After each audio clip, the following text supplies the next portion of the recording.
Hello, my name is Jeff Alshorn. I'm the facilitator of Rainbow Atheists here in Melbourne, Australia. I'd like to thank everyone for coming along tonight. I would like to also start by acknowledging the traditional owners, occupiers of the land upon which we are Zooming. Pay my respects to their elders past and present and emerging and their communities. I'd like to welcome everyone. Thank you for attending, and just remind people that we are going to be recording this session and hoping to put it up on YouTube or on the internet. So if there's anyone who has any concerns about that, please feel free to blank your video. And while Peter's talking, could everyone certainly please mute their microphones as well. The plan is that Peter will be speaking for, I think, 30 or 40 minutes, I think Peter said, and then we'll have some time for questions. So I'd again like to thank everyone for coming, and in particular, of course, Peter. Peter, I'm really quite excited to have Peter as a speaker. He's sort of a bit of a living legend to me and my generation. I have followed Peter's exploits from afar for many years, back in the 80s and 90s, HIV/AIDS activism and all sorts of LGBT activism, and Peter really has a well-deserved reputation. And I think I feel that we should be very pleased and privileged that Peter's agreed to join us tonight. So thank you for coming, Peter, and welcome. Well, thank you all very much. It's great to join fellow humanists from the other side of the world. As you know, the theme of tonight's talk is Beyond Equality, Why Equal Rights is Not Enough. And my starting point is to say that I have witnessed over my lifetime, over my 50+ years of activism, the way in which so many social movements have lowered their aspirations from the 1960s ideals of liberation and emancipation to the more narrow and limited terrain of equal rights and non-discrimination. And we can see that with the women's, Black, and LGBT+ movements. In all cases, they don't have the radical edge they once had. The vision that once inspired those movements is much, much, much diminished. Now, I'm not saying for one moment that equal rights and non-discrimination are unimportant. They are very important, but I'm simply asking or questioning whether they are sufficient for genuine human liberation. I want to ask, why did we move away from that liberation vision to the more mainstream equality agenda? And what I will do today is primarily take the LGBT+ movement as an example, but the principles I think also apply to the struggle for women's rights, for Black and minority ethnic emancipation, for the rights of disabled people, and so on. So I'd say that the shift in the LGBT vision, if you like, took place around the 1990s in Western countries like Australia, Britain, and the United States. It coincided with a move into the political mainstream.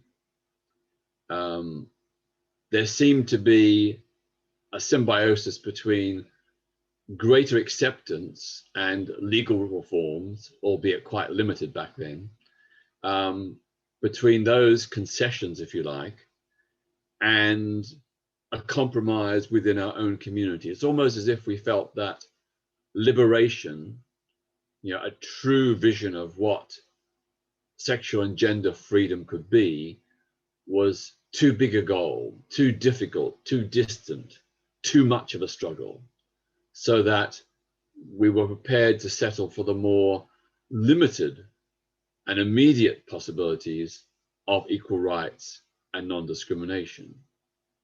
And also, of course, motivated by the fact that, you know, the lack of equality and non-discrimination was, of course, the cutting edge of so much of the oppression that the LGBT plus community faced.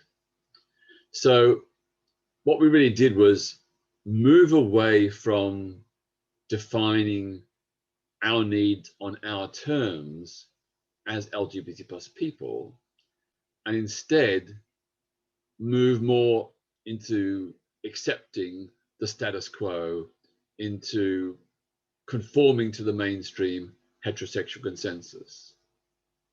So that's why now we have this predominant agenda across Western nations of equal rights and law reform, rather than queer emancipation and the transformation of society. Because back in the 1960s, women's, Black and LGBT plus liberation was all about changing society, not fitting in with what was, but seeking to transform the existing institutions, laws, and values to uplift everyone. So I can remember back in the days of the Gay Liberation Front in the early 1970s in London, our vision was primarily focused on LGBT plus freedom, but we also recognized if we succeeded in changing society in the ways we envisaged, that would also benefit straight people as well. So I think this transformation, or this change, this shift in the homosexual zeitgeist, if I can call it that, represents a massive loss of imagination, confidence, and vision. It's sort of as if we've given up. We've just thought it's too hard. Let's just do what we can here and now. And as I said, I think there is a similar retreat from much of the women's movement and the Black movement as well. Now, I want to re-emphasize that, of course, equality is important.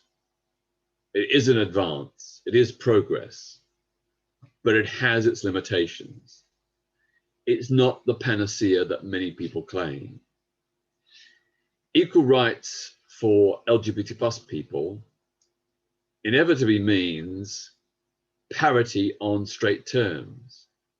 It means equality within what already exists, within the pre-existing framework of values, laws, and institutions. And of course, these have been historically, over the centuries, devised by and for the straight majority. So equality within their system involves conformity to their rules. And I think this is a formula for submission and incorporation, not liberation. Undoubtedly, without any question, getting rid of homophobia, biphobia, and transphobia is a very laudable aim, but it doesn't go far enough. Ending anti-LGBT plus bias will not resolve all the problems that queer people face. Some of our difficulties arise not from anti-LGBT plus prejudice, but from what is perhaps a more general erotophobic and sex negative nature of much of contemporary culture, which also, of course, harms heterosexuals. You can see these destructive puritanical attitudes, albeit not as bad as 20 or 30 or 50 years ago, but you can see the destructive nature of these puritanical attitudes in the witch hunting of consenting underage sex involving young people of similar ages. So here in Britain in 2003, the government passed a law for the first time ever explicitly criminalizing sex, for example, involving two 15-year-olds who in British law are below the lawful age of consent of 16. they became liable for a maximum penalty of 5 years imprisonment in a youth detention center and placement on the sex offenders register for any form of sexual contact with each other. We're talking about young people of similar ages, 2 15-year-olds. And this didn't just apply in the case of sexual intercourse, vaginal or anal, but also applied to oral sex, mutual masturbation, or even sexualized touching. Now, I think that's absolutely gross to treat young people in that way if their relationship is genuinely consensual, based on, an informed consent, if no one is abused or exploited and no one is harmed. And here in Britain, the average age of first sexual experience is now 13 to 14. Now, I'm not saying whether young people should have sex at that age. It's probably best if they wait. But if it's sex with someone of the same age or similar age, then I don't think they should be criminalized. Another example here of why equality is not enough is the way in which sex and relationship education in schools here in Britain and in many other countries is still woefully inadequate, even for straight kids. So we have rightly a big emphasis in relationship and sex education in Britain on the dangers and risks of sexual behavior, but almost nothing about the pleasures and joys and the positive aspects of sex, so that young people often grow up feeling very nervous or anxious about sex and relationships, when that should be a source of great happiness and fulfillment. Another example is the criminalization of sex workers. So if we got equality, if LGBT plus people got equality in terms of sex workers, we would still find that sex workers with same-sex partners would be in the same boat as those with opposite sex partners, i.e. they would be committing criminal acts. And then another final example I'll give you is of consensual sadomasochistic relationships, bondage and so on. Now, of course, I'm not approving in any way of sadomasochism where there's not consent or where there is permanent harm and damage. But when it's role play and so on, and when it involves consent by all parties, I don't think it's the business of the law to dictate whether or not people can have, adult people can have consensual sadomasochistic sex. And in British law, that is still a criminal offence. So you can see why I'm not content with mere equality. As I emphasised previously, the drawbacks associated with mere equality are not limited to LGBT plus people. They also apply to women. Women are often forced to compete on male terms to get ahead in the workplace. And they also apply to Black and minority ethnic people who tend to only succeed if they adopt a white middle-class lifestyle and assimilate into the dominant Anglo-Saxon culture. We've just had a series of new reports here in Britain about the ongoing, continuing lack of equal opportunities for Black, Asian and other minority ethnic people, even though we've had formal legal equality here for more than 4 decades. I think it's undoubtedly true that both women and ethnic minorities have discovered that the equal rights agenda is, intentionally or not, often not about embracing and accepting and respecting difference, but striving to obliterate it. As I said, there's a very strong pressure for conformity. Conformity is the price for acceptance and progress. So I'd say, where is the dignity in that? How can we have self-respect as LGBT plus people, as women, as Black and minority peoples, if we have to sacrifice our own identity and culture for the sake of parity? It is acceptance, but is it acceptance at a price worth paying? That's the question we have to ask. Moreover, in many cases, formal legal equality does not equate with genuine freedom. So despite legal equality for nearly 50 years, here in Britain, women's earnings in the workplace are still only about 4/5 of men. The sexual woman, the sexual abuse of women, domestic violence, all these things are still rife today, despite women having won formal legal equality.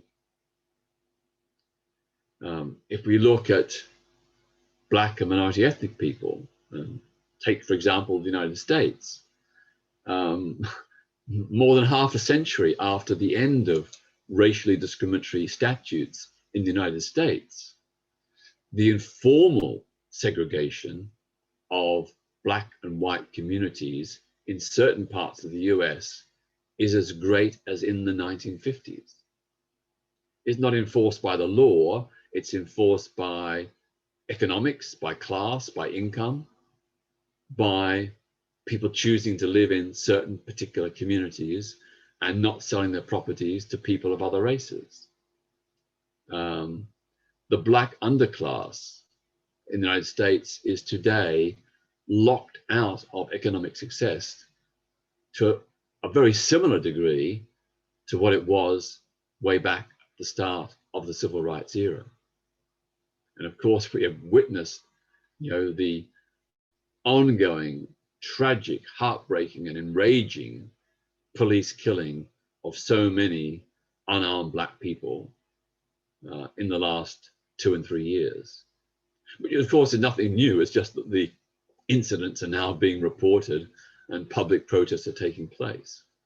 So my point is, it just again shows that equality in law is not enough.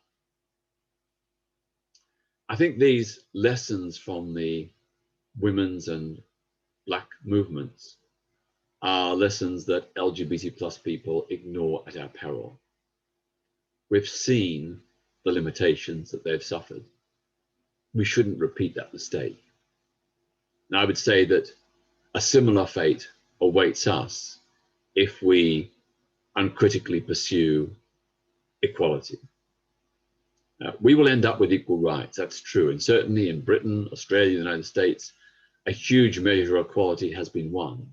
In Britain today, there are no significant laws that treat LGBT plus people unequally. We have made huge positive gains within a very short space of time. But we have ended up with equal rights within the context of a fundamentally unjust society, where the rules are still skewed against sexual choice and self-determination, against personal empowerment and fulfillment. We also need to acknowledge that LGBT plus people are not a homogeneous mass. So within our community, different people have different multiple experiences of oppression. So if you are a Muslim LGBT plus person in Britain, despite having formal legal rights on account of your sexuality or gender identity, you as a Muslim person will have your life choices significantly reduced in the workplace, in housing, and other aspects of life because of your religion. So to me, it is pretty obvious that equality for LGBT plus people is a political deal that leads to assimilation. As a condition or as a consequence of equal treatment, we LGBTs are expected to conform to the straight system, to adopt its norms and aspirations. We see this in the dominant LGBT plus issues of the last 2 or 3 decades. The focus has been on same-sex marriage, on same-sex parenting. These are all very heteronormative issues. They're important, of course, but they're very much about conforming to straight ideals. And the end result is that we LGBTs are co-opted, incorporated, and ultimately pretty much invisibilized. Our own queer identity, culture, aspirations have been somewhat erased. Heterosexual or conformism to heterosexuality or heterosexual norms is the new normal. So we get equality, but we pay the price of surrendering our own unique, distinctive queer identity, lifestyle, values. And these are important insights and ethics that we have forged in response to exclusion, marginalization, and discrimination by our often hostile straight world. Over the decades and centuries, the LGBT plus community has been forced to evolve its own ethics, its own ideas, its own lifestyle, its own way of living. And I think many aspects of that are very positive and very worthy. Indeed, straight people could learn from us. But the agenda now is very much, or the trend now is very much just, well, forget all that, just, get married, have kids, be like straight people. So I think that's sad. That's a loss. That's a disappointment. The unwritten social contract today at the heart of law reform and greater public acceptance is that we LGBTs will behave respectably, comply with the heterosexual moral agenda and its institutions. So there is, even within the LGBT plus community today, quite a downer on gay men who go cruising in parks or beaches or saunas. There's quite a downer on sadomasochism. There's lots of calls here in Britain that S&M people shouldn't be in pride parades. They should cover up. They should, get rid of this sort of rather edgy, perhaps even unsavory aspect of gay male life, or even lesbian life for that matter. And the idea is that if we behave as good gays, we will be rewarded with even more equal treatment, even more respect, even more dignity and rights. But meanwhile, of course, all the sex repressive social structures, institutions, and moralities remain intact. And the bad gays remain marginal, even sexual outlaws. And that, of course, applies to straight people as well. There are straight people who are into dogging or, sex in saunas or sadomasochism. I don't have to agree with it. You don't have to agree with it. But I say live and let live. If no harm is being done, if no one's complaining and no one is, being troubled by it, what consenting adults do is up to them. What all this involves is really the abandonment of any critical perspective on straight culture. I think you'll be very hard pressed to find, LGBT plus writers or commentators who critique straight culture these days. In place of a healthy skepticism towards the heterosexual consensus, we see an increasingly naive acquiescence. People just, accept what is. And so discernment is jettisoned in favor of compliance. And as some people have said, we are trading our souls for the gift of equal rights. Now, Perhaps that's a slight exaggeration, but I think there is more than a kernel of truth there. The reality is that most advocates of LGBT plus equality today do not question the status quo. They just want equality with it. I've often said that these are people who are LGBT, but they are straight minds trapped in queer bodies. They accept society as it is. They are hetero homos. They want nothing more than their cozy place in the straight sun. Most are all too willing to mimic heterosexual norms. We see a lack of distinction between those elements of straight culture that are worthy of queer emulation and those that are not. And so we see many, many examples of the desire of LGBT plus people to mindlessly appropriate every right that heterosexuals have, no matter how crass and morally dubious. It's like, I want that. Straights have got that. We want that too. So just to give you an example, or one example to start with. So all over the world, LGBT plus pressure groups have demanded the right of LGBT plus people to serve in the armed forces. You know, historically, we have been banned. But most of those LGBT plus campaigners have never questioned the often authoritarian nature of the military, nor its bloody history of colonialism and of human rights abuses. Now, let me re-emphasize that discrimination in the armed forces was and is undoubtedly wrong. It should be challenged, but I would say so should militarism and imperialism. So in the United States, during the battle against the ban on LGBTs in the armed forces, the campaign for military service, which led the fight, preached a very gung-ho, God-fearing patriotism, which completely ignored the excesses of the American military in places like Vietnam, Panama, Grenada, Afghanistan, and Iraq. They supported the US military, right or wrong. So the critical perspective was abandoned. And the British Armed Forces are no better.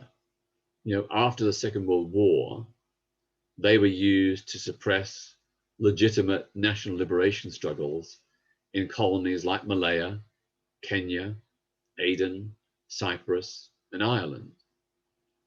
In the war in the north of Ireland, hundreds of innocent civilians were shot by the British Army and by illegal undercover Special Air Service hit squads. Hundreds. Some killed, many maimed for life. I wrote a book in the 1980s, Democratic Defense, which also, among other things, looked at the racism within the armed forces, the misogyny, the homophobia, of course, and the transphobia and biphobia, and the way in which the military justice system was so corrupted, where the military was the accuser, the arrestor, the prosecutor, and the jailer, where military personnel had no basic fundamental civil rights under the court-martial and other military discipline systems. Now, my point is that the LGBT plus movement in Britain anyway, apart from the group that I was involved with, OutRage, nobody questioned the military excesses of past and present. Nobody questioned the authoritarian nature of the armed forces. There was no attempt to link up with movements to democratize the military, to rid it of all forms of prejudice and discrimination. And I think that was a very good example of how the LGBT plus community just simply said, you know, straights can serve, we should too, but not questioning the military per per se. So if I can give another example, which I alluded to earlier, on the age of consent. Here in Britain, there was a partial limited decriminalisation of male homosexuality in England and Wales in 1967. But the age of consent was set at 21 compared to 16 for sexual relations between men and women. In 1994, that was reduced to 18, but not equality at 16. But all through this period, the LGBT campaign, again, apart from groups like OutRage, focused simply on securing equality at 16. Now we said, look at the evidence. The average age of sexual contact for the first time among both LGBT plus and straight kids is 13 or 14. If those young people are having genuinely consenting sex with other people of similar ages, why should they be criminalized?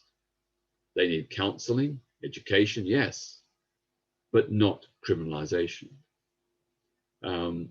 But the rest of the LGBT plus movement said, oh, it doesn't matter about those young people. We don't care about them. We just want equality at 16. Now, I think that was a great failure.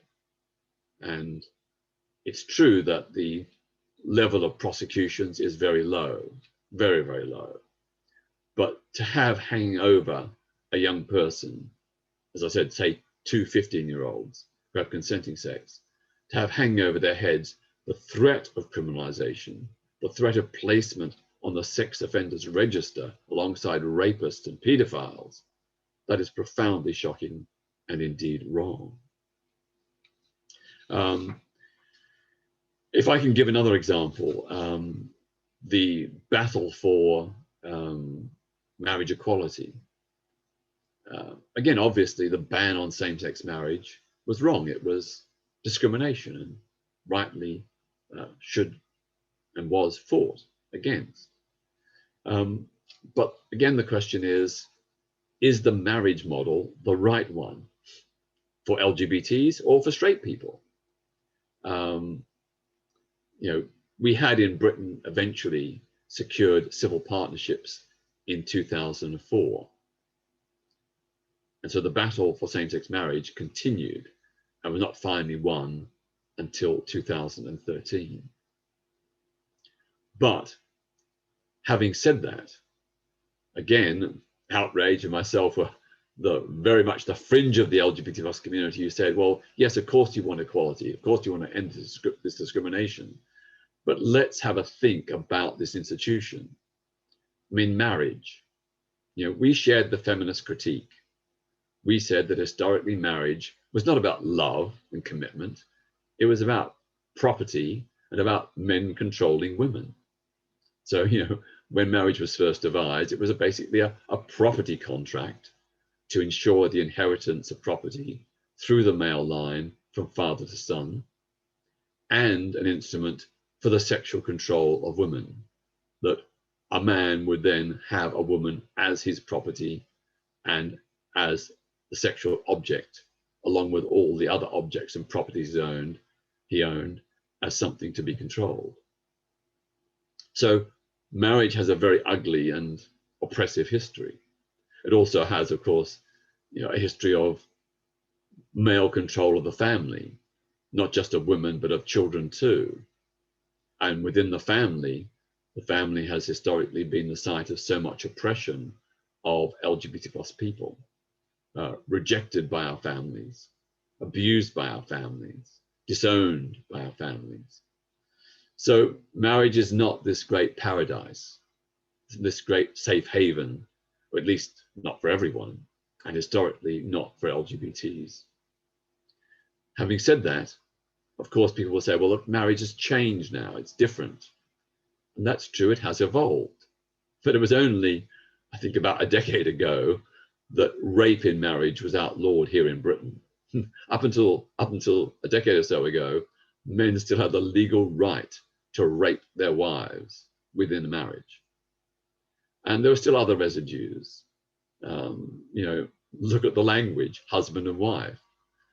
the alternative meaning for the word husband is to manage and control.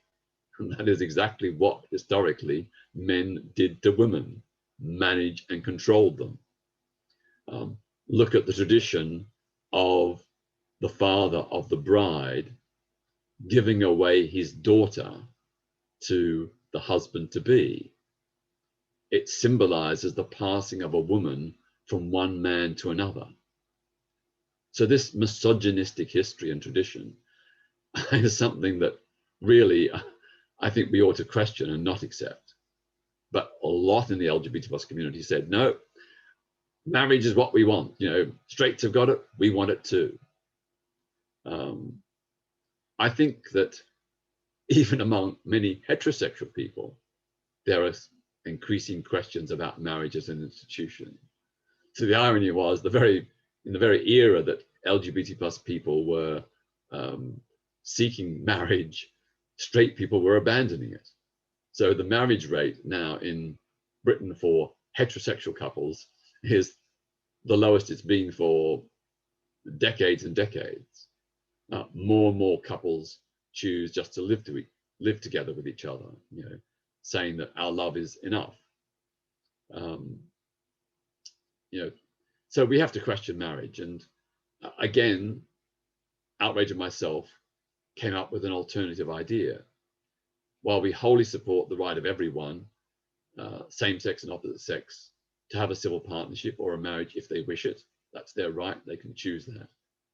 But we think that with the evolution of modern relationships and lifestyles, there needs to be a new alternative. And I argued that if we were starting from scratch, marriage is not where we would choose to start.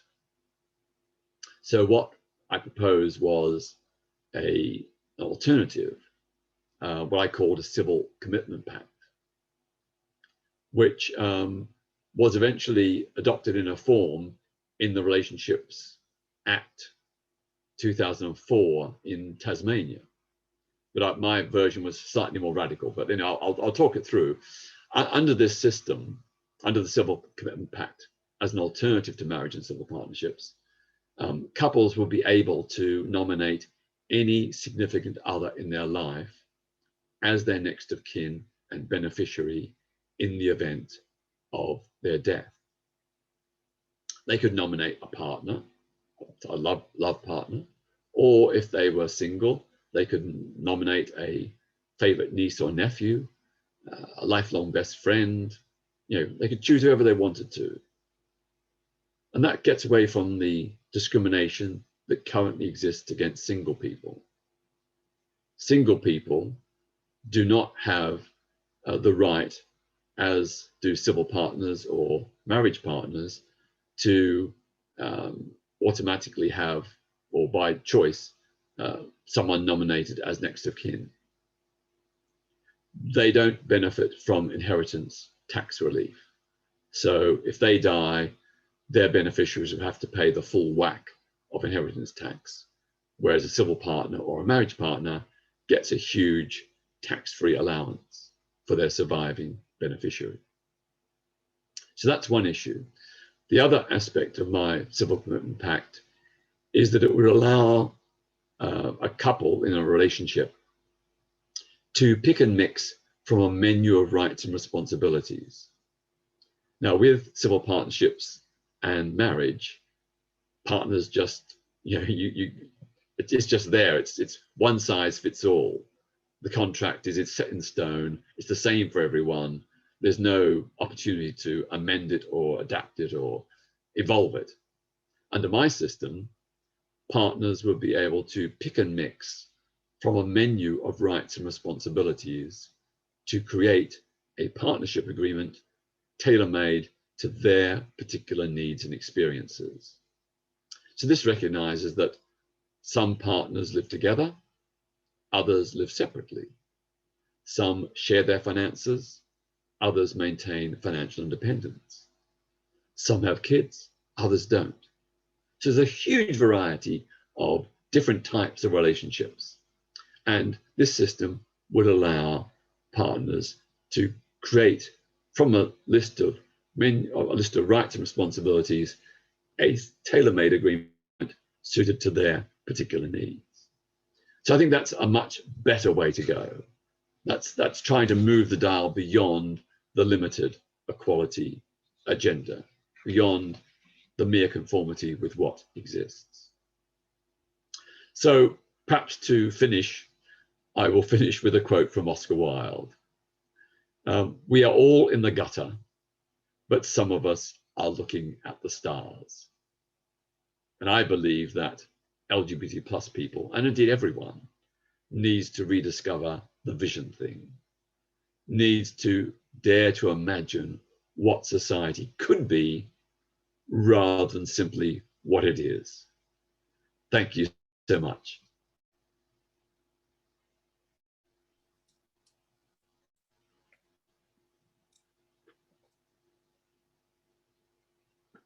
Oh, thank you very much, Peter.